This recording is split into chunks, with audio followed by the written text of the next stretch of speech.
فلا أقسم بمواقع النجوم وإنه لقسم لو تعلمون عظيم إنه لقرآن كريم في كتاب مكنون لا يمسه إلا المطهرون تنزيل من رب العالمين.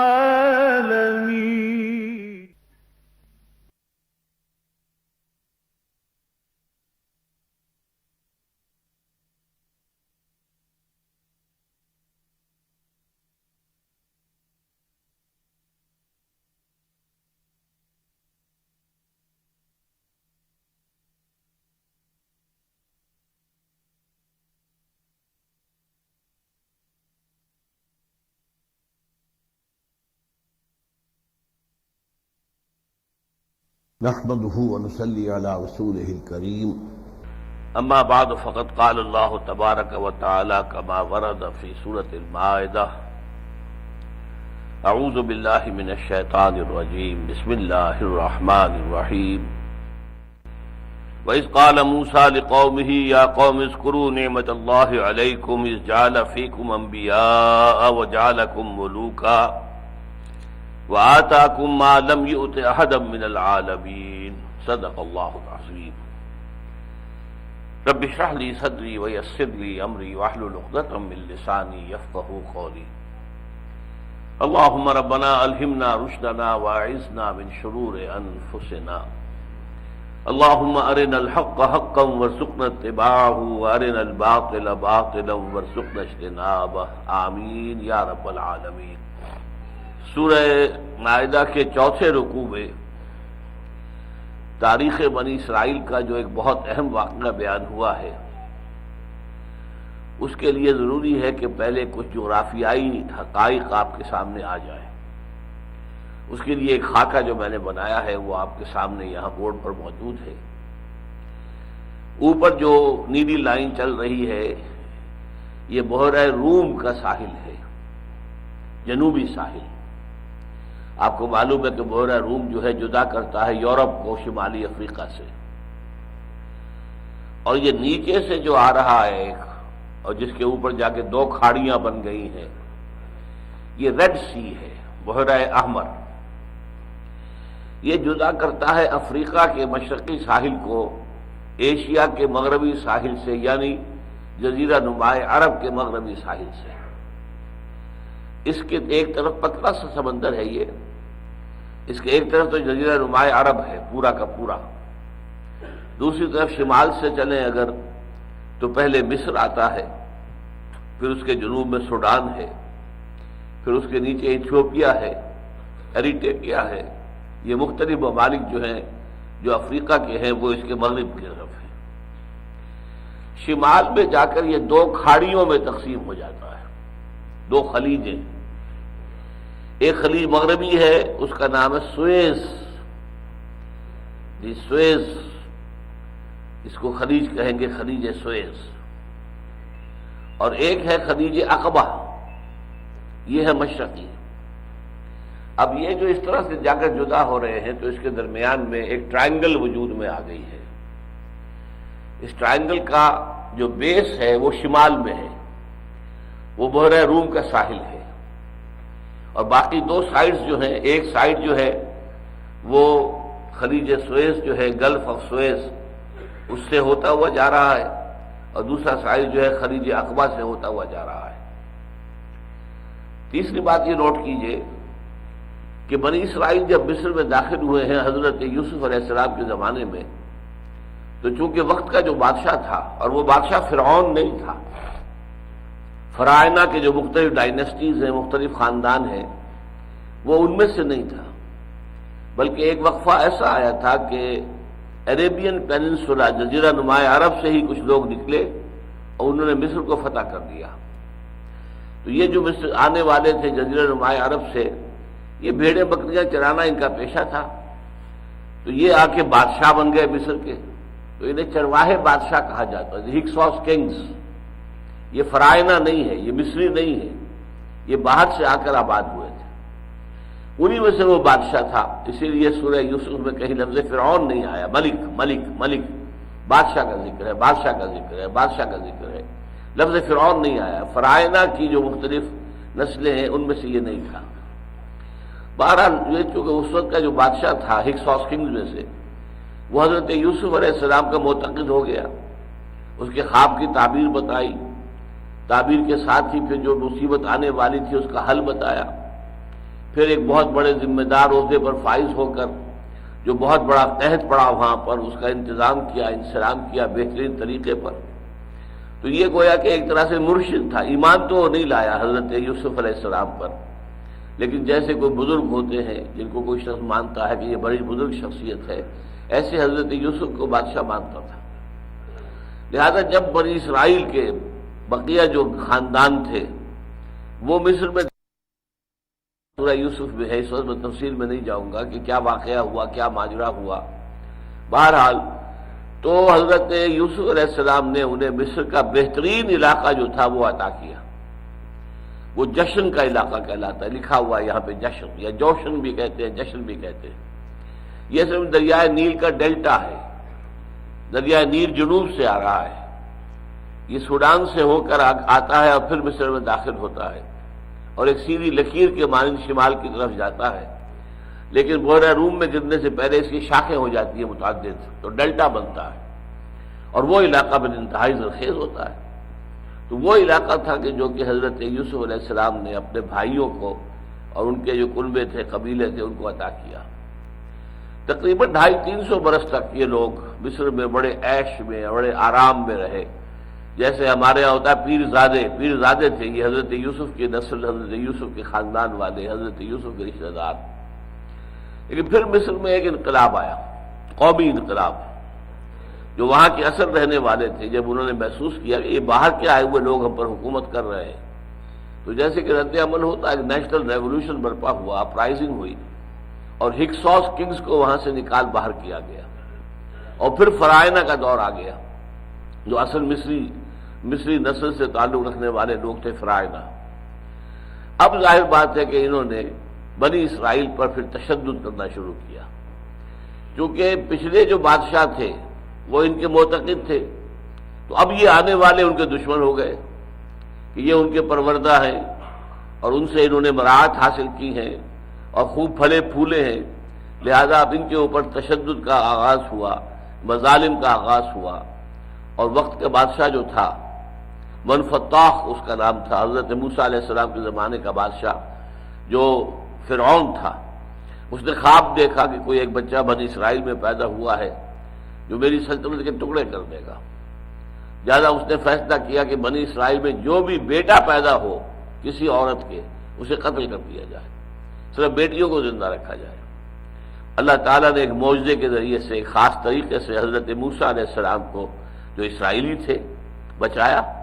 ان کی ماں کو وحی کی کہ اسے ایک صندوق میں بند کر کے دریا میں بہا دو، باقی ہم جانے اور یہ جانے، تم مطمئن رہو کہ یہ ضائع نہیں ہوگا انشاءاللہ تمہارا بچہ۔ بہرحال حضرت موسیٰ کو لے کر وہ صندوق جو ہے وہ نیل کے ساحل کے ساتھ جا لگا، اور وہ ساحل پر بھی جگہ وہ تھی جہاں پہ کہ شاہی خاندان کی خواتین آتی تھی نہانے کے لیے، تو آئی ہوئی تھی، مہارانی بھی موجود تھی، اور مہارانی اتفاق سے اسرائیلی تھی، جس کا ذکر کہ سورہ تحریم میں آیا ہے، اس کا نام آتا ہے دوسری جگہوں پر، قرآن میں تو نہیں ہے، آسیہ۔ یہ بہت نیک خاتون تھی، بہت نیک خاتون اسرائیلی تھی، اپنے حسن کی وجہ سے، جو بھی نسوانیت ان کے اندر تھی اس کی وجہ سے بادشاہ نے ملکہ بنا لیا تھا، اور بادشاہ انتہائی محبت کرتا تھا۔ یہ اندازہ ہو گیا تھا بادشاہ کو کہ یہ اسرائیلی بچہ ہے جو بچ کر آ گیا ہے، اور وہ قتل کرنے پر تلا ہوا تھا، لیکن اس بیوی نے کہا قرۃ عین لی ولک، کیوں قتل کرتے ہو، یہ میرے اور تمہاری آنکھوں کی ٹھنڈک بنے گا۔ یہ گورا چٹا گول مٹول سا بچہ جو ہے، خوبصورت انتہائی۔ سورہ میں ایک جگہ سورہ قصص میں اللہ نے فرمایا ہے وَأَلْقَيْتُ عَلَيْكَ مَحَبَّةً مِّنِّي، اے موسیٰ میں نے تم پر اپنی محبت کا ایک پرتو ڈال دیا تھا. جو دیکھتا تھا موہنی صورت وہ گرویدہ ہو جاتا تھا، لہذا وہ ان کی خوبصورتی اور موہنی صورت جو ہے وہ آڑے آ گئی اور فرعون نے قتل نہیں کیا. بہرحال یہ حضرت موسیٰ جوان ہوئے محل میں، پھر لمبی داستان ہے. اس کے بعد انہوں نے جب اللہ تعالیٰ نے انہیں کوہ طور پر یہ گئے اور انہیں وہاں پر جو ہے اللہ تعالیٰ نے نبوت سے سرفراز فرمایا، رسالت سے سرفراز فرمایا اور کہا جاؤ اب فرعون کے دربار میں جاؤ، ان سے کہو کہ اب بنی اسرائیل کو ہمارے حوالے کر دو، ہمیں جانے دو، ہم جہاں سے آئے تھے واپس چلے جائیں گے. تم نے جو انہیں غلام بنا رکھا ہے، ان سے بیگار لیتے ہو، انہیں ستاتے ہو، انہیں ظلم کرتے ہو، ان کے بیٹوں کو قتل کر دیتے ہو، بیٹیوں کو زندہ رکھتے ہو، طرح طرح کی تم نے ان کے لیے مصیبتیں کھڑی کر رکھی ہیں. تو یہ قوم باہر سے آئی تھی، تمہاری اپنی قوم نہیں ہے، یہ مصری نہیں ہے، یہ تو فلسطین سے آئے تھے حضرت یوسف علیہ السلام کے زمانے میں، اب انہیں واپس جانے دو.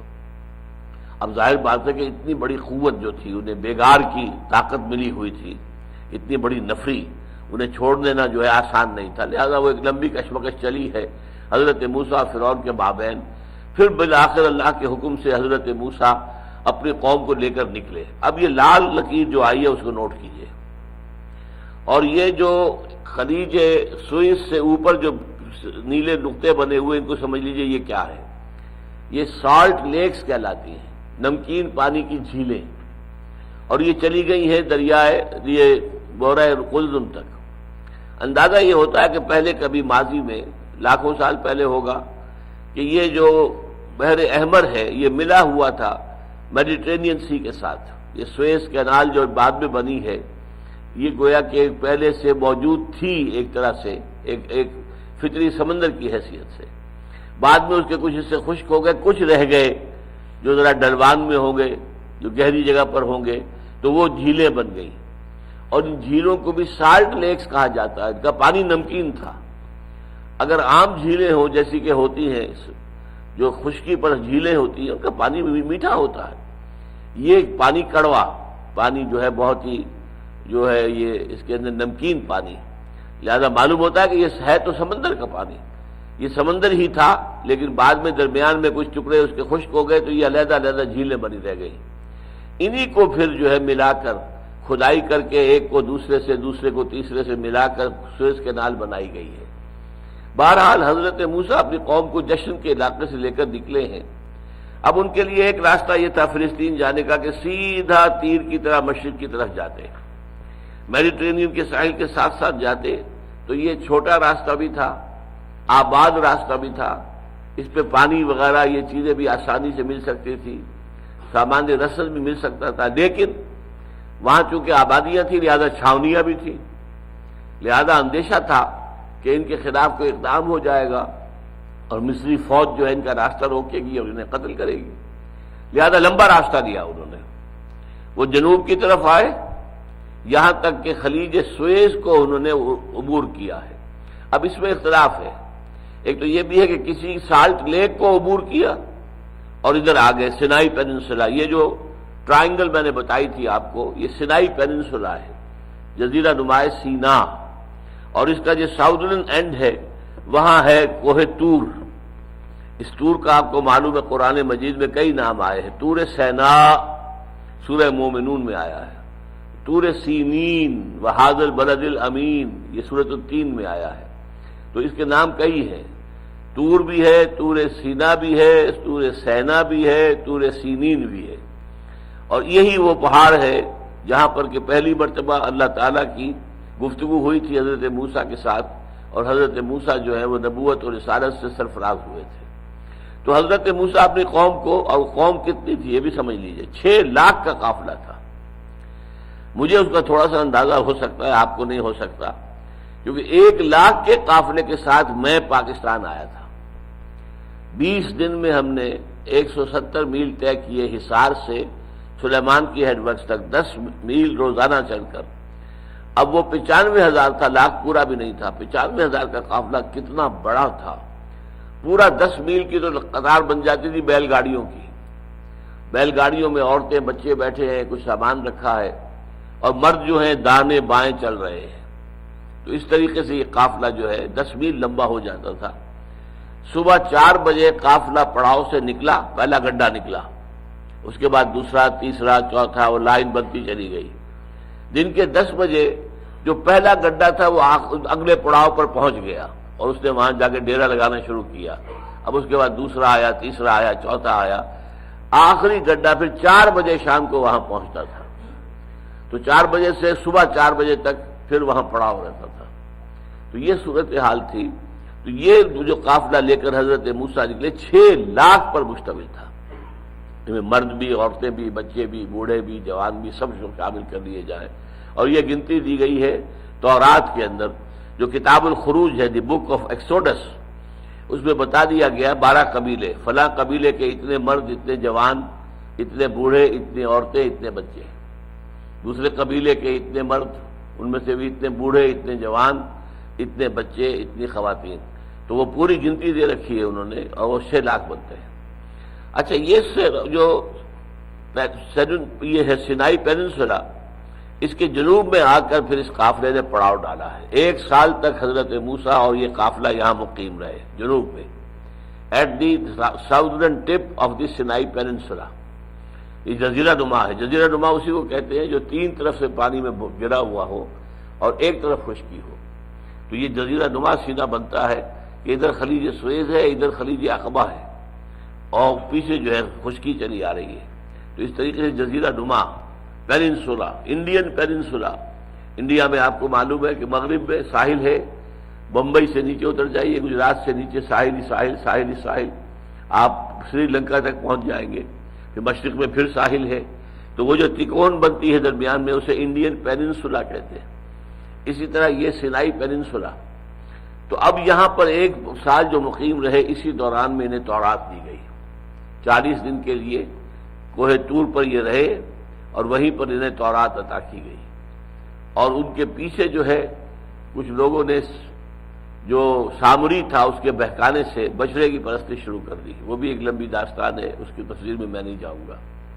جب تورات مل گئی اور قول و قرار ہو گیا، وَإِذْ أَخَذْنَا مِيثَاقَكُمْ وَرَفَعْنَا فَوْقَكُمُ الطُّورَ، جب شریعت دے دی گئی تو پھر کوہ طور کو اٹھا کر ان پر معلق کر دیا گیا، ایک دہشت کی کیفیت پیدا کی گئی، خوف اور خشیت تاکہ دلوں میں پیدا ہو جائے۔ اور اس حالت میں ان سے عہد لیا گیا کہ خذوا ما آتیناکم بقوۃ واذکروا ما فیہ، اس کو جو کچھ ہم نے تمہیں دیا ہے اسے پوری طاقت کے ساتھ پکڑو، اس کو چھوڑنا نہیں ہے۔ جیسے کہ قرآن مجید میں مسلمانوں سے کہا گیا واعتصموا بحبل اللہ جمیعا، سب کے سب مل کر اللہ کی رسی کو مضبوطی سے تھام لو، چمٹ جاؤ اس کے ساتھ۔ اسی طرح ہم نے جو تمہیں دی ہے تورات اور جو شریعت دی ہے، خذوا ما آتیناکم بقوۃ، اس کو پکڑو اور تھامو پوری طاقت کے ساتھ، واذکروا ما فیہ، اور جو کچھ اس میں درج ہے اسے یاد رکھو، اور یاد رکھنے کا مطلب کیا ہے، اس پر عمل کرو۔ بہرحال اس کے بعد پھر اب حضرت موسیٰ اپنے قافلے کو لے کر اب خلیج عقبہ کے ساتھ ساتھ چلے۔ خلیج عقبہ کا مغربی ساحل، مشرقی ساحل جو ہے وہاں پر قوم مدین کا مسکن ہوتا تھا کبھی، جس میں حضرت شعیب بھیجے گئے تھے علیہ الصلوۃ والسلام۔ بہرحال مغرب کے ساتھ ہوتے ہوئے یہ پھر جب اوپر آئے ہیں تو یوں سمجھیے کہ آج کل بڑی آسانی سے سمجھ میں آ جائے گا، غازہ کی پٹی کے قریب جب پہنچے ہیں۔ یہ غازہ جو ہے یہ گیٹ وے ہے ٹو پیلسٹائن، فلسطین کا دروازہ ہے کہ یہاں سے اب آگے فلسطین شروع ہو جاتا ہے۔ یہاں پہنچ کر پھر حضرت موسیٰ علیہ السلام نے اپنی قوم سے کہا کہ اب قتال کا وقت آ گیا، تمہیں جنگ کرنی ہوگی۔ اب جو بھی فلسطین میں آباد ہیں مشرک قومیں، وہ سب بے خدا، مشرک اور بہت ہی گمراہ قومیں تھیں، اس میں فلسطین بھی تھے اور دوسری قومیں عمالقہ تھیں۔ ان سے لڑو، انہیں یہاں سے نکالو اور اس سرزمین پر قبضہ کرو، یہ سرزمین اللہ نے تمہیں عطا کر دی ہے۔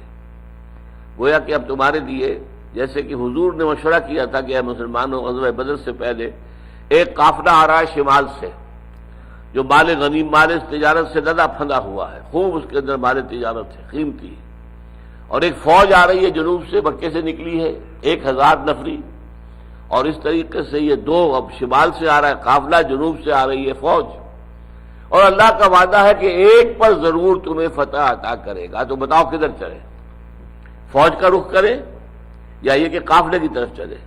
بہرحال وہ ایک علیحدہ بات ہے، پھر وہ سیرت کا ایک اہم باب ہے وہ، اس وقت اس کا صرف تذکرہ میں نے کیا، بالکل یہی مرحلہ آ گیا تھا حضرت موسیٰ کی زندگی میں.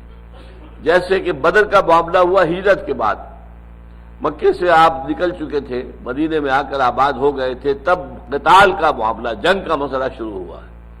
اسی طرح مصر سے نکل گئے بنی اسرائیل، غلامی سے چھٹکارا مل گیا، وہ نکل کر آ کر صحرائے پیننسلا میں سال 2 سال انہیں گزر بھی گئے، آزادی کی فضا بھی انہوں نے سانس لیا، اور ان کی جمعیت جو تھی اب اس کو کہا گیا کہ اب جنگ کرو، داخل ہو جاؤ اس ملک کے اندر، اور جو رہنے والے ہیں ان کے خلاف جنگ کر کے انہیں یہاں سے بے دخل کرو، اس لیے کہ اللہ نے یہ زمین تمہیں دے دی ہے. اس کا مطلب یہ تھا کہ اگر وہ جی نہ چراتے، اگر وہ بدلی نہ دکھاتے، بزدلی نہ دکھاتے تو لازماً اللہ فتح دے دیتا، اس لیے کہ اللہ تعالیٰ نے تو وہ زمین تمہارے لیے لکھ دی ہے. اسی کا آج حوالہ دیتے ہیں یہ کہ فلسطین تو ہمیں اللہ نے دیا تھا، فلسطین تو اللہ تعالیٰ کا عطا کردہ ہے ہمارے لیے، لیکن یہ عطا کردہ جو ہے وہ اس میثاق کے طفیل تھا. تم نے میثاق کو توڑا، تم نے اس کے جو، جیسا کہ ہم پڑھ چکے ہیں، اس عہد کی خلاف ورزیاں کی، لہذا وہ جو اللہ تعالیٰ کا قول و قرار تھا تمہارے ساتھ وہ مجروح ہو چکا ہے. بہرحال پوری قوم نے کوڑا جواب دے دیا کہ ہم تو جنگ نہیں کریں گے، وہ تو بڑی زوردار قوم ہے جو وہاں آباد ہے، بڑے جنگجو لوگ ہیں، بڑے بہادر لوگ ہیں، بڑے جسے والے لوگ ہیں، ہم ان سے مقابلہ نہیں کر سکتے. موسیٰ جاؤ، تم جاؤ اور تمہارا رب، وہاں جا کے جنگ کرو، اور انہیں وہاں سے پہلے نکال دو، پھر ہم داخل ہوں گے. جب حضرت موسیٰ علیہ السلام نے، پھر 2 افراد کھڑے ہوئے حضرت موسیٰ کی قوم میں سے، 6 لاکھ میں سے 2 آدمی نکلے صرف، حضرت یوشع ابن نون، جنہیں بائبل میں جوشوا کہا گیا، جوشوا، اور یہی جوشوا ہیں جو سورہ کہف میں یہ واقعہ ہے کہ حضرت موسیٰ گئے تھے ایک صاحب سے، ایک بزرگ سے ملنے کے لیے، جن کا نام عام طور پر حضرت خضر لے لیا گیا، اگرچہ قرآن مجید میں یہ نام نہیں ہے. تو ان کے ساتھ جو نوجوان تھا، قال لفتاہ آتنا غدانا، لاؤ بھائی اب کھانا لے آؤ، ہمارا ناشتہ لے آؤ، ہمیں بڑی سخت جو ہے تکان ہو گئی. تو وہ فتح جو ہیں، جو ان کے ساتھ تھے نوجوان، ان کے خادم، وہ یہی جوشوا تھے، یوشع ابن نون، نہایت وفادار ساتھی نوجوان. تو یوشع ابن نون نے اور کالب بن یفنہ، یہ دوسرا آدمی نکلا، 2 نے کھڑے ہو کر تقریر کی کہ اے اسرائیلیوں، ہمت کرو، بزدلی مت دکھاؤ، تم ایک دفعہ داخل تو ہو جاؤ، اللہ تمہاری مدد کرے گا. اور بہت مرتبہ ایسا ہوا ہے کہ کم تعداد کے لوگ جو ہیں وہ زیادہ بڑی تعداد کے لوگوں کے اوپر ان کو اللہ تعالیٰ نے فتح دی ہے. ہمت کرو، بزدلی نہ دکھاؤ. لیکن انہوں نے کہا اذا انت وربک فقاتلا انا ہاؤنا قاعدون، موسیٰ نتھنگ ڈوئنگ، ہم کچھ سننے کو تیار نہیں، جاؤ تم اور تمہارا رب اور جا کے جنگ کرو. یہاں پہ میں ایک نقطہ بیان کر دوں، یہ گویا کہ ایک طرح سے اپولوجی ہے بنی اسرائیل کی طرف سے. بنی اسرائیل کو اللہ تعالیٰ کے لاڈ پیار نے بگاڑ دیا تھا. اللہ نے لاڈ پیار بہت کیا ان کے ساتھ. 9 معجزے تو مصر میں دیکھے جو اصلاً دکھائے گئے تھے آل فرعون کو. پھر ایک عصا کی ضرب سے سمندر ان کی نگاہوں کے سامنے پھٹ گیا، سمندر پھٹ گیا. ایک عصا کی ضرب سے 12 چشمے ایک چٹان سے نکل بہے. یہ جو لاڈ پیار اللہ نے کیا ہے، معجزے پر معجزہ، معجزے پر معجزہ، معجزے پر معجزہ. دھوپ لگی تو آپ معلوم ہے کہ اوپر جو ہے سائبان، بابر کا سائبان جو ہے ساتھ ساتھ چل رہا ہے، جیسے جیسے یہ صحرا میں سفر کر رہا ہے، اوپر وہ ساتھ ساتھ کے ساتھ موونگ ٹینٹ سمجھ لیجئے، یہ خیمہ ہے جو ان کے ساتھ ساتھ سفر کر رہا ہے، ابر کا سائبان ہے. بھوک لگی تو انہیں کھانے کے لیے من و سلوہ دے دیے گئے. تو یہ جو لاڈ پیار تھا اس نے ان کو بگاڑ دیا تھا. گویا کہ انہوں نے یہ کہا کہ تم نے اتنے معجزے دکھائے ہیں اے موسیٰ، تمہاری لٹھیاں تمہارے پاس ہے، تمہارا عصا تمہارے پاس ہے، جاؤ اس عصا کی مدد سے. اذهب انت وربک فقاتلا انا ہاؤنا قاعدون، پہلے اس قوم کو وہاں سے نکال باہر کرو، پھر ہم داخل ہوں گے. اس پر حضرت موسیٰ علیہ السلام پر اس قدر بددلی طاری ہوئی، بیزاری طاری ہوئی. انہوں نے اللہ سے دعا کی، پروردگار مجھے اپنی اس قوم سے علیحدہ ہونے کی اجازت دے دے، میں ان کے ساتھ نہیں رہ سکتا، ان ناہنجاروں کے ساتھ رہنے کو تیار نہیں. انہوں نے کیسے کیسے معجزے دیکھے ہیں، پھر بھی ان کی بے یقینی کا، نافرمانی کا یہ عالم ہے کہ میں حکم دے رہا ہوں کہ جنگ کرو اور یہ پورا کا پورا جو ہے 6 لاکھ کی تعداد تھی. ذرا سوچئے، معمولی نہیں تھی. آپ ان میں سے بوڑھوں کو نکال دیں، عورتوں کو نکال دیں، بچوں کو نکال دیں، تب 1 لاکھ تو ہوں گے، اور نیچے آ جائیے 50,000 تو ہوں گے. 6 لاکھ میں سے 12 میں سے ایک تو ہوگا ایسا جو جنگ کرنے کے قابل ہو. حالانکہ میرے نزدیک وہ 1 لاکھ والی فگر زیادہ صحیح ہے کہ ایک خاندان کے 6 افراد میں سے کم ایک تو ایسا ہوگا جو جنگ کرنے کے قابل ہو. لیکن یہ کہ اتنی بڑی تعداد رکھنے کے باوجود انہوں نے بزدلی دکھائی تو اللہ تعالیٰ سے پھر حضرت موسیٰ علیہ السلام نے دعا کی کہ پروردگار اب ہمیں ان سے دور کر دے، ہم ان کے ساتھ رہنے کو تیار نہیں ہیں. اللہ نے یہ دعا تو قبول نہیں کی، البتہ یہ فرما دیا کہ یہ بنی اسرائیل پر اب یہ ارض مقدس 40 برس تک کے لیے حرام کر دی گئی ہے. اب اسی صحرائے سینا کے اندر بھٹکتے پھریں گے، ادھر سے ادھر ادھر سے ادھر، اور اسی کے اندر بھٹکتے رہیں گے. اسی میں یہ ہوا ہے، یہ حکمت خداوندی دیکھیے. ان 40 سالوں کے دوران حضرت موسیٰ کا انتقال ہو گیا، حضرت ہارون کا انتقال ہو گیا. حضرت موسیٰ کے بعد جانشین بنے یوشع، وہی یوشع ابن نون، وہ نبی بھی تھے. اچھا، لیکن اس کے ساتھ ہی کیا ہوا؟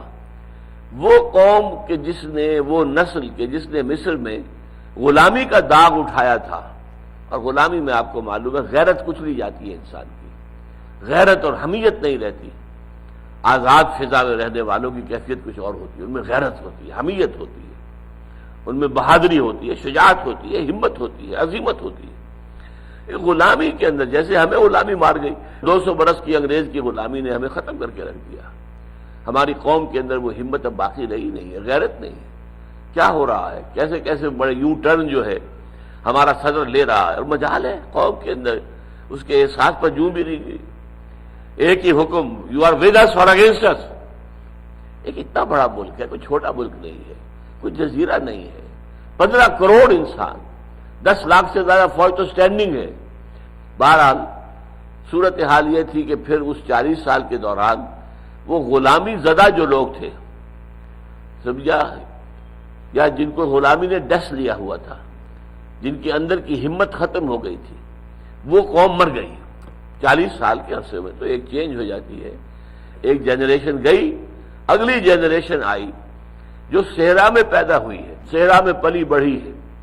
اس کے اندر ہمت، آزادی کی فضا میں اس نے سانس لیا ہے.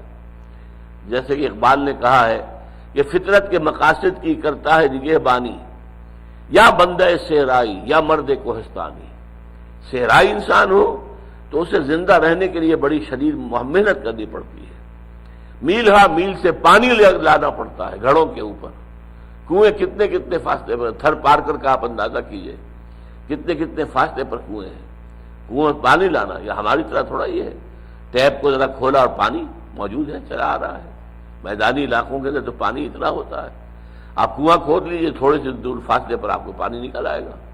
وہاں جا کے دیکھیے کہ سینکڑوں فٹ نیچے جائیے تو پانی ملے گا، اور اسے انسان تو کھینچ بھی نہیں سکتا. وہ تو اونٹ ہوں یا بیل ہوں، وہ اس کو کھینچتے ہیں پانی کو، اس لیے کہ وہ کئی 100 فٹ نیچے سے پانی لے رہے ہیں.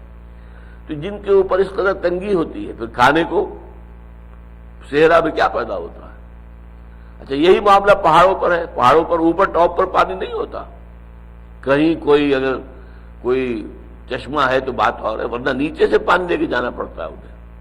پانی لے کر چڑھنا اوپر ان کی عورتیں یہ کرتی ہیں، گھڑے سروں پر رکھے ہوئے یا کچھ اور چھوٹی گھڑیاں، ان کو لے کر چڑھنا پہاڑ کے اوپر کرتی ہیں. تو یہ مشقت جو ہے، اس سے انسان کے اندر ایک پختگی پیدا ہوتی ہے، ایک صلابت، ایک طاقت، ایک قوت. تو فطرت کے مقاصد کی کرتا ہے نگہبانی، یا بندہ صحرائی یا مرد کوہستانی. یہی بات مجھے یاد آئی کہ کہی تھی کبھی بھٹو صاحب نے، Zulfiqar Ali Bhutto, we are animals of the desert. ہم ڈیزرٹ کے حیوانات ہیں، کیونکہ یہ سندھ بھی جو ہے وہ ڈیزرٹ کا علاقہ ہے، اکثر و بیشتر علاقہ ڈیزرٹ ہے. We are from the desert. اور ڈیزرٹ کے لوگ جو ہیں وہ بڑے ہمت والے ہوتے ہیں. اور واقعہ یہ کہ ثابت ہوا ہے کہ سندھیوں میں ہمت والے ہیں، پنجاب میں کوئی ہمت والا نہیں نکلا، آج تک نہیں نکلا. وہ ایک کانا نکلا تھا کبھی، وہ سکھ جو ہے رنجیت سنگھ، باقی کون نکلا. تو واقعہ یہ ہوا، بھٹو نے جان دے دی، کسی طرح پیچھے ہٹنے کو تیار نہیں ہوا. ورنہ ذرا معافی مانگتا، تھوڑا سا خم کھا جاتا، تھوڑا سا جھک جاتا تو جان بچ جاتی، جان دے دی. بہرحال یہ مضمون ذرا علیحدہ ہو گیا.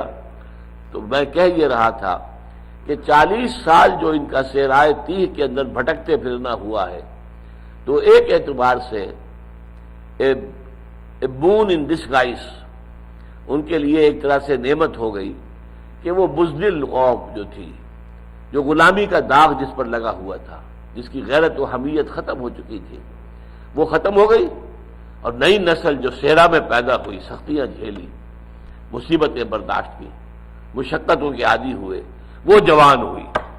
پھر حضرت یوشع ابن نون کی قیادت میں انہوں نے جہاد کیا، قتال کیا، 40 برس کے وقفے کے بعد قتال ہوا ہے، اور پہلا شہر جو فتح کیا انہوں نے جریکو، کیونکہ یہ نام آج کل آتے ہیں اخبارات کے اندر، جریکو یہ اسرائیل کا، بلکہ ویسٹ بینک کا کہنا چاہیے، اسرائیل کا نہیں، اس وقت اسرائیل کا قبضہ ہے، پہلے اس کا نام اریحا تھا، اریحا سے جریکو بن گیا ہے۔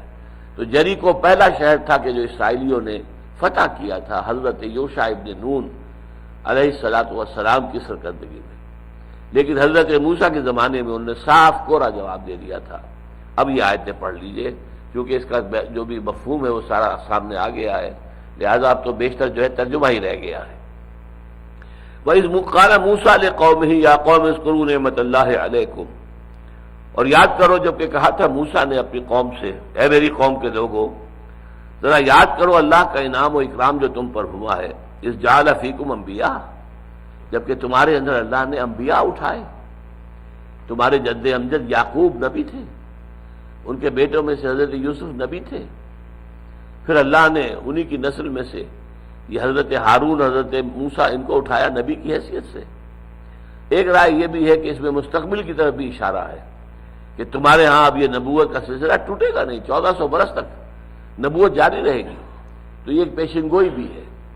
وَجَعَلَكُم مُلُوكًا، اور تمہیں بادشاہ بنایا۔ بادشاہ بنانے کے لیے خاص طور پہ جو ہے وہ تعویل کرنی پڑتی ہے، اس لیے کہ جس وقت تک یہ قایات جس واقعے کے پس منظر میں آ رہی ہیں، اس وقت تک تو ان کے ہاں بادشاہت ابھی نہیں آئی تھی۔ یا تو یہ کہیے کہ جشن کے علاقے میں جو انہیں ٹھاٹھ میسر تھے، جو انہوں نے عیش کیا ہے، اس کو تعبیر کیا جا رہا ہے کہ تمہیں بادشاہت دے دی تھی، یا یہ ہے کہ مستقبل کے لیے اس میں پیشن گوئی ہے، تم میں داؤد جیسے بادشاہ ہوں گے علیہ السلام، تمہارے اندر سلیمان جیسے بادشاہ ہوں گے علیہ السلام۔ تو ذرا اللہ تعالیٰ کے انعام و اکرام کو یاد کرو۔ وَإِذْ قَالَ مُوسَىٰ لِقَوْمِهِ يَا قَوْمِ اذْكُرُوا نِعْمَةَ اللَّهِ عَلَيْكُمْ إِذْ جَعَلَ فِيكُمْ أَنبِيَاءَ وَجَعَلَكُم مُلُوكًا وَآتَاكُم مَّا لَمْ يُؤْتِ أَحَدًا مِّنَ الْعَالَمِينَ، اور تمہیں وہ ساری چیزیں دی جو تمام جہانوں میں سے کسی کو نہیں دی۔ یہ میں آپ سے عرض کر چکا ہوں کہ سب سے بڑی شے جو اللہ تعالیٰ نے ان کو دی وہ توحید تھی، توحید پر یہ قائم رہے۔ کبھی کبھی بہت سے لوگ ان کے ایسے تھے کہ جو پڑوسی جو لوگ تھے مختلف ممالک کے اندر، جو مشرکین تھے، ان کے زیر اثر آ کر انہوں نے بھی شرک اختیار کیا، اور مشرکہ عورتوں سے شادیاں کر کے یا انہیں کنیزیں بنا کر اپنے گھروں میں ڈالا، تو عورت جو ہے اس کے اثرات تو انہیں پھیلتے ہیں۔ اگر ان سے نسل ہوئی، ان سے اولاد بھی ہو گئی، تو ماں کے اثرات کو قبول کرے گی، لہذا ان کے ہاں شرک آیا ہے، لیکن بحیثیت مجموعی ایک قومی سطح پر کبھی شرک نہیں آ سکا۔ یہ معاملات علیحدہ ہیں، یہ سٹرے انسیڈنٹس ان کو کہیں گے ہم، لیکن بحیثیت مجموعی اس پوری قوم کے لیے شرک کبھی نہیں آیا، یہ توحید پر قائم رہے۔ آتاکم ما لم یؤت احدا من العالمین، تمہیں وہ کچھ دیا ہے، تمہیں تورات جیسی کتاب دی ہے، تمہیں شریعت دے دی ہے۔ یہ ساری باتیں کب ہو رہی ہیں؟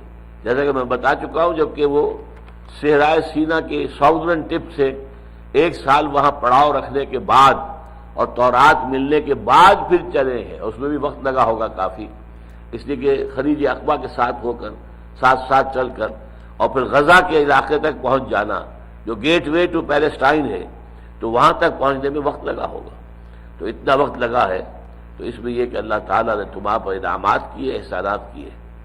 یا قوم ادخلوا الارض المقدسۃ التي كتب اللہ لکم، اے میری قوم کے لوگوں داخل ہو جاؤ اس ارض مقدس میں۔ یہ ارض مقدس ہے، یہ فلسطین پورا کا پورا ارض مقدس ہے، جس کو کہا گیا ہے سورہ بنی اسرائیل میں الذی بارکنا حولہ۔ یروشلم جو ہے شہر، وہ تو اپنی جگہ پر ہے، اس کے آس پاس کا علاقہ جو ہے، اس کے ارد گرد جو ہے، یہ بھی مقدس سرزمین ہے اللہ کی۔ سینکڑوں انبیاء یہاں ہوئے، سینکڑوں انبیاء وہاں دفن ہیں، ابو الانبیاء حضرت ابراہیم علیہ السلام وہاں دفن ہے، حضرت اسحاق حضرت یعقوب وہاں دفن ہے، پھر بنی اسرائیل کے بہت انبیاء جو ہوئے ہیں، جیسا کہ میں نے کہا 1400 برس تک جو ہے ان کی جو ہے وہ ایک تار ٹوٹا ہی نہیں، مسلسل نبی رہے۔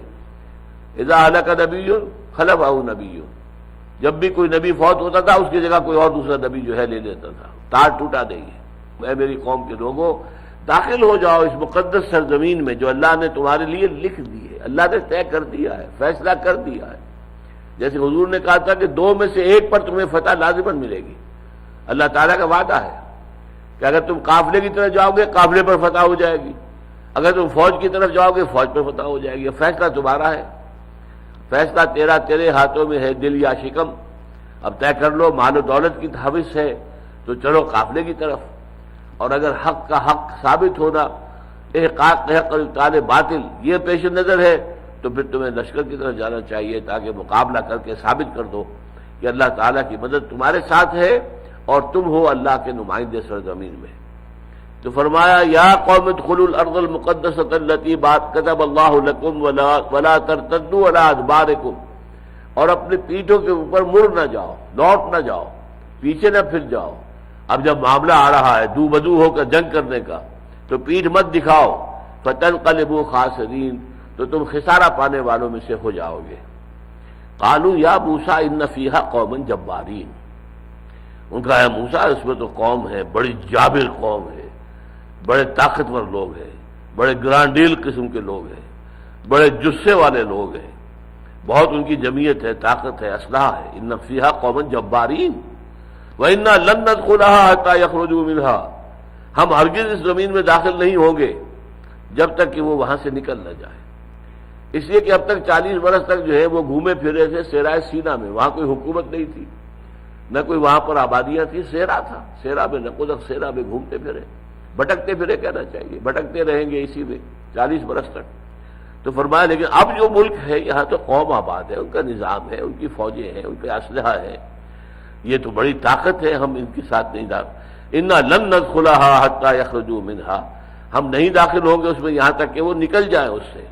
فَإِن يَخْرُجُوا مِنْهَا فَإِنَّا دَاخِلُونَ، اگر وہ نکل جائیں گے تو پھر ہم داخل ہو جائیں گے۔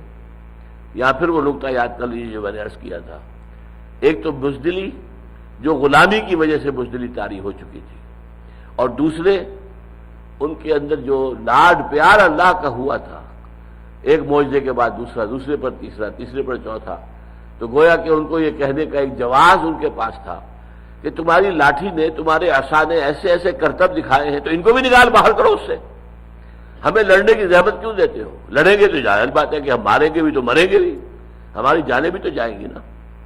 یقاتلون فی سبیل اللہ فیقتلون ویقتلون، اللہ کی راہ میں قتال کرتے ہیں تو قتل کرتے بھی ہیں، قتل ہوتے بھی ہیں، تو اس کی وجہ ہے تمہارے پاس لاٹھی موجود ہے، تمہارا عصا ہے، معجزہ ہے۔ اس نے ایک چٹان میں سے 12 چشمے برآمد کیے، اس نے سمندر کو پھاڑ دیا، یہ تو انسان ہے، سمندر کو پھاڑ دیا۔ تو یہ تعویل ہے جو میں کر رہا ہوں اس کی، کہ ان کی جو موقف تھا اس کے پیچھے یہ باتیں موجود تھیں۔ فَإِن يَخْرُجُوا مِنْهَا فَإِنَّا دَاخِلُونَ قَالَ رَجُلَانِ مِنَ الَّذِينَ يَخَافُونَ أَنْعَمَ اللَّهُ عَلَيْهِمَا، کہا 2 آدمیوں نے، رجلان تثنیہ کا صیغہ ہے، تو کہا 2 آدمیوں نے ان لوگوں میں سے کہ جو اللہ کا خوف رکھتے تھے، خشیت رکھتے تھے، متقی تھے، اللہ سے ڈرتے تھے۔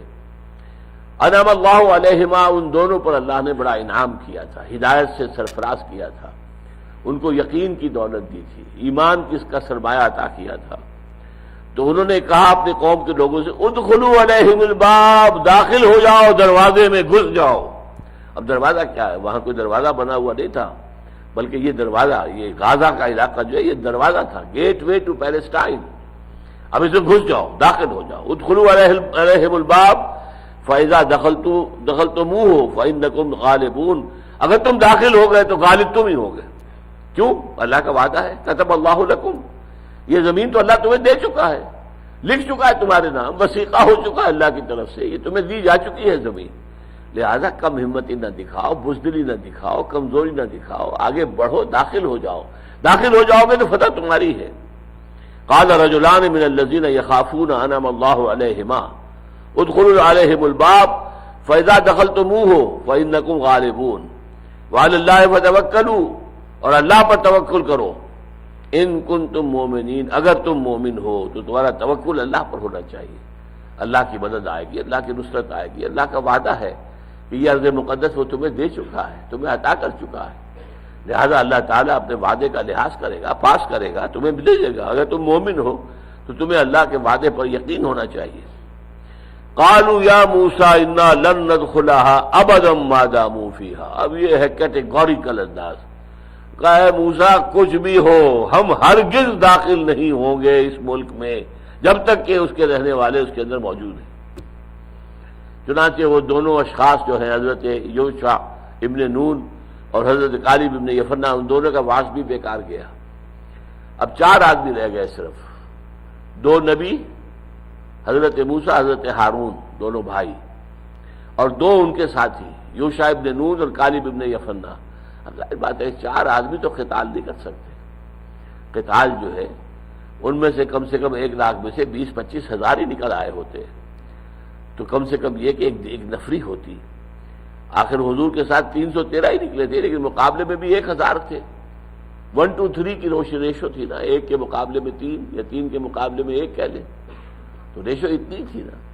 تو اسی طریقے سے ان کی اگر کوئی بڑی فوج ہو، وہ 1 لاکھ فوج لا سکتے ہو، تو 25-30 ہزار کی فوج بھی ان میں سے نکل آتی ہے۔ اگر 6 لاکھ میں سے، جن میں سے میں سمجھتا ہوں، میں نے آپ سے عرض کیا کہ کم سے کم 1 لاکھ ہوں گے جو جنگ کی صلاحیت رکھنے والے نوجوان ہوں، ورنہ کم سے کم ایٹ دی لیسٹ جا کر بھی کم سے کم 50 ہزار ہوں گے۔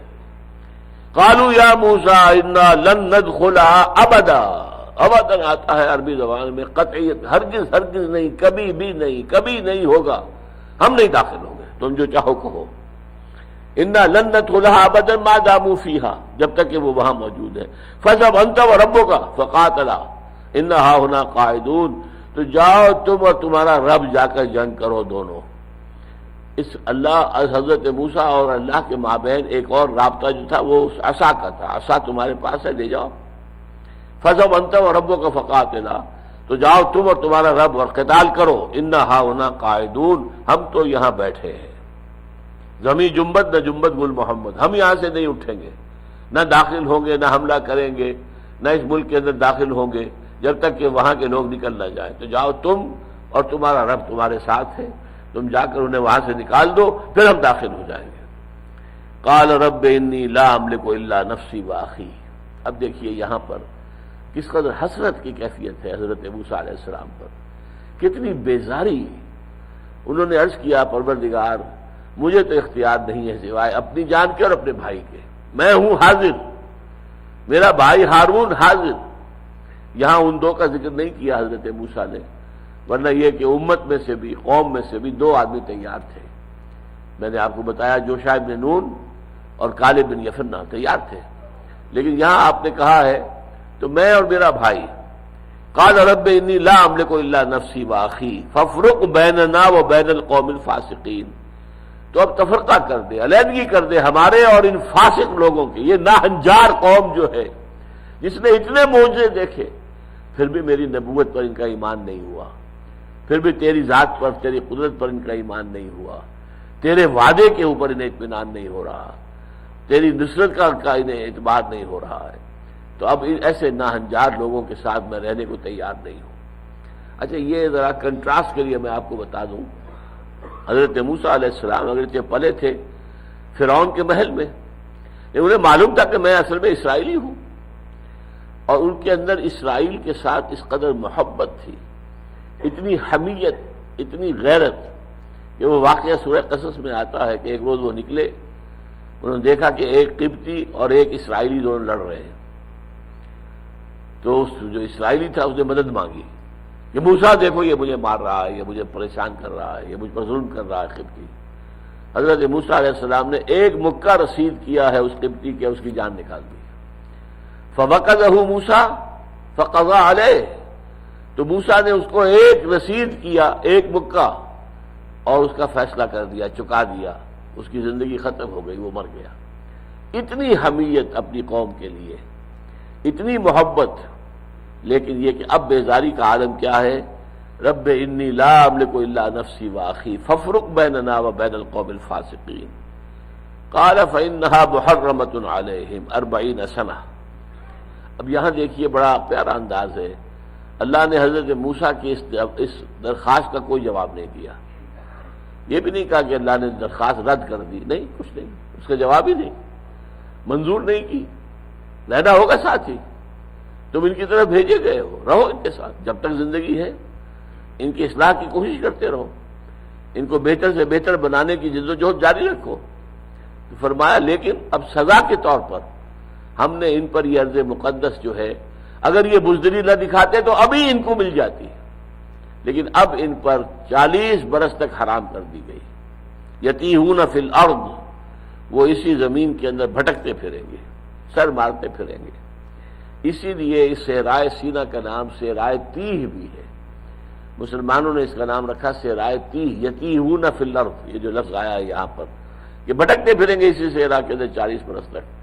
اگر یہ بزدلی نہ دکھاتے، جنگ کے لیے تیار ہو جاتے تو ابھی انہیں یہ ارض مقدس مل جاتی، ابھی ہم اسے دے دیتے، لیکن اب انہوں نے جو بھی رویہ ان کا ظاہر ہوا ہے، اس کے نتیجے میں اب یہ ارض مقدس ان پر 40 برس تک حرام ہو گئی، یہ زمین اب یہ حاصل نہیں کر سکیں گے، داخل نہیں ہو سکیں گے، اور اسی زمین پہ اسی صحرا تیہ کے اندر بھٹکتے پھریں گے۔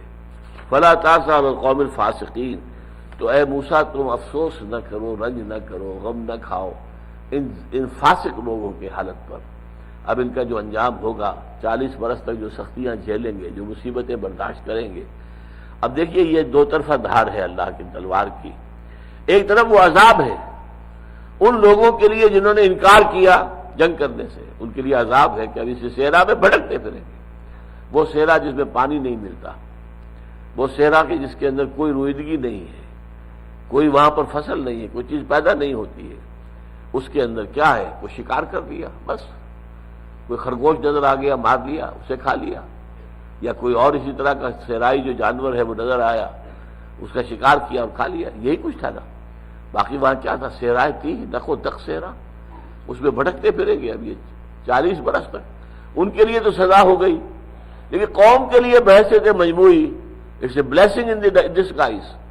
اب وہاں جو لوگ پیدا ہوئے، جو نئی نسل پیدا ہوئی، وہ انہی سختیوں میں پلی بڑھی، ان کے اندر وہ قوت پیدا ہو گئی، وہ مقاومت پیدا ہو گئی، کھڑے ہونے کا جذبہ، مقابلہ کرنے کی ہمت پیدا ہو گئی۔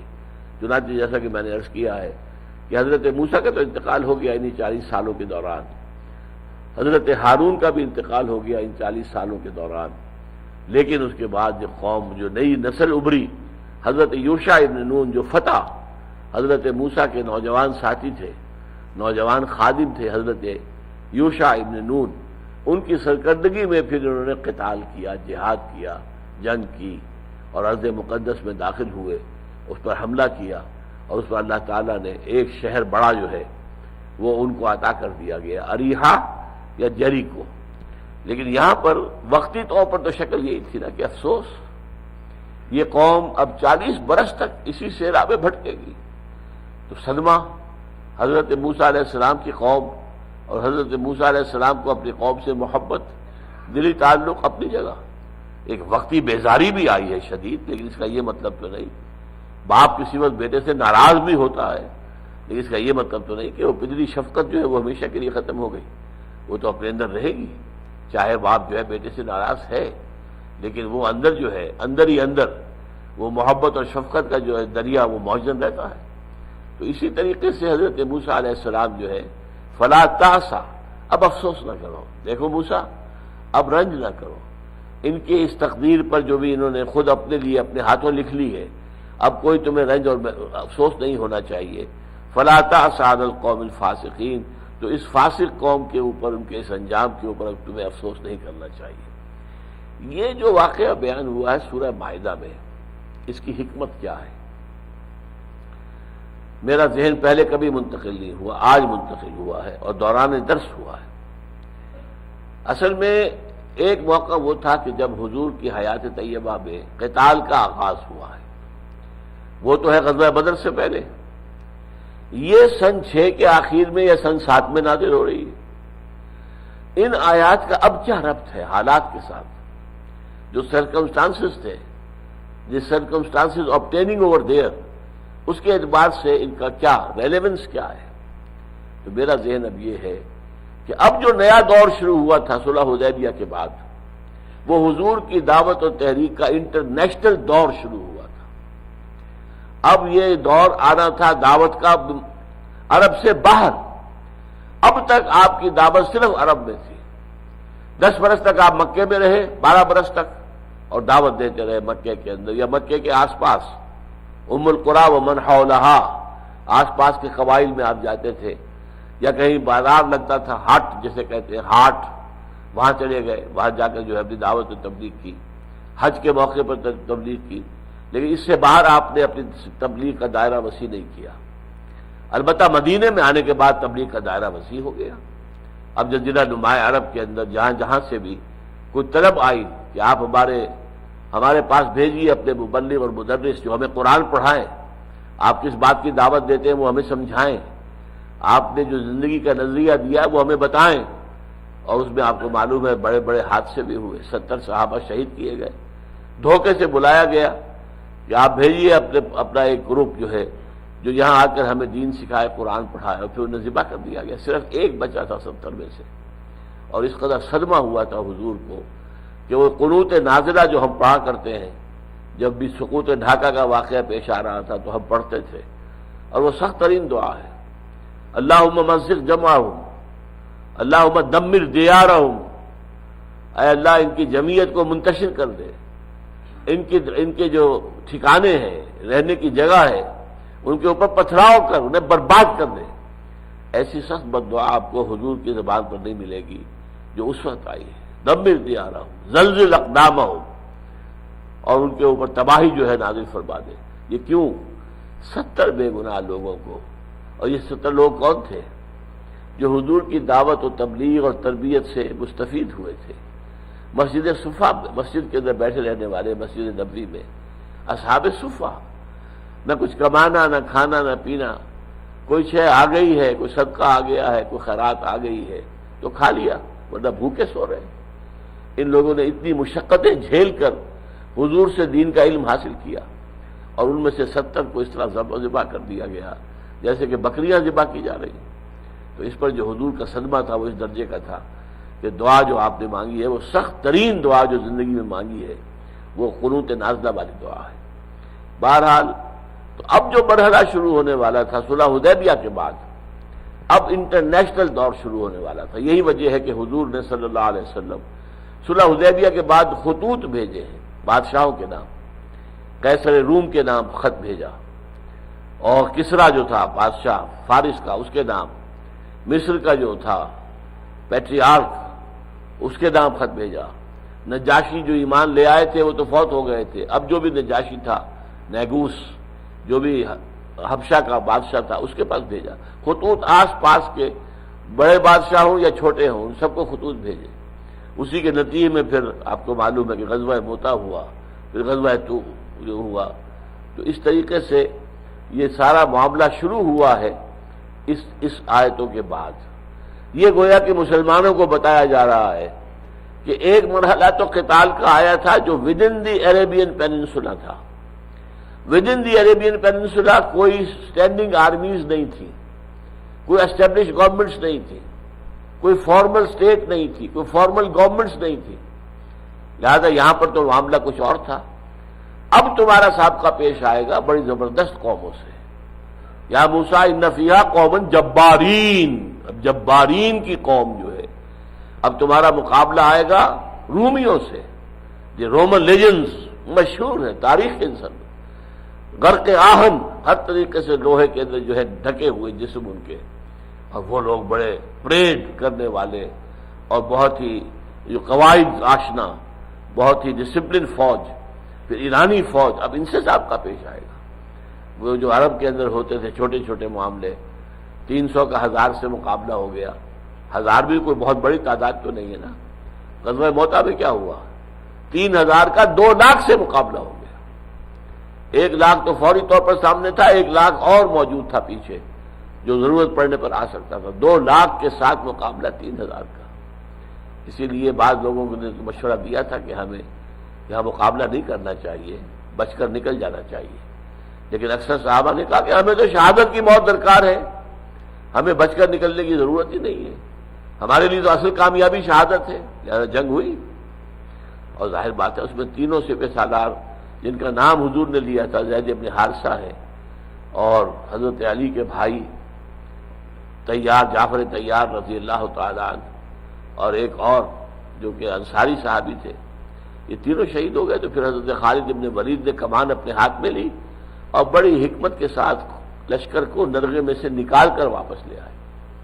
تو اب یہ دور چونکہ شروع ہونے والا تھا کہ بڑی زبردست اسٹیبلشڈ ایمپائرز کے ساتھ تمہارا مقابلہ پیش آئے گا، لہذا یہ واقعہ بیان کر دیا کہ دیکھنا کہیں تم بھی بنی اسرائیل کی طرح اتنی زبردست قوموں کا مقابلہ دیکھ کر گھبرا نہ جانا، انکار نہ کر دینا، بلکہ